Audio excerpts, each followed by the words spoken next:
There's been a lot done on Irving Berlin's earlier years.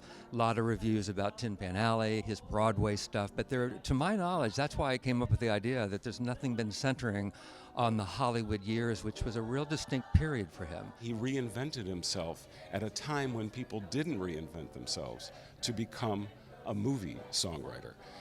He was 40 years old, and he could have sat on his laurels, and instead he said, there's this newfangled invention called movies, and they're making musicals, and I'm going to get in on it. He's the most danceable composer that I know of, and he wrote 3 movies for Fred and Ginger.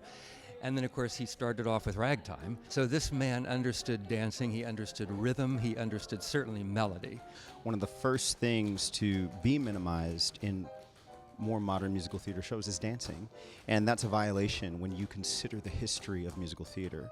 It was the dancers that could sing and also act that brought us to the climax of a musical theater number, which is dancing. There's a great guide trio to a great song called Drum Crazy that's just a showstopper at 11 o'clock number, and I can't get enough of it.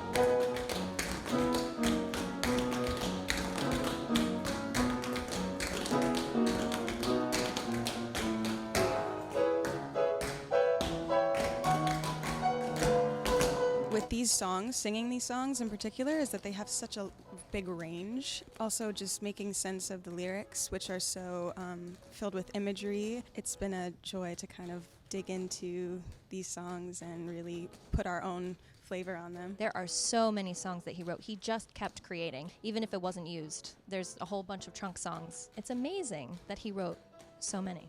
Over 1,500 songs. I didn't know that either. He wrote songs for 2 world wars, a depression, the Korean War, the Cold War, and he kept turning out optimistic songs to try to keep America happy and hopeful. There's a song that hasn't been published before this show that I get to sing with someone else, not with Victoria, unfortunately. But it's called I Used to Play It by Ear, which is fast becoming one of my favorite Irving Berlin songs. I poured my heart into a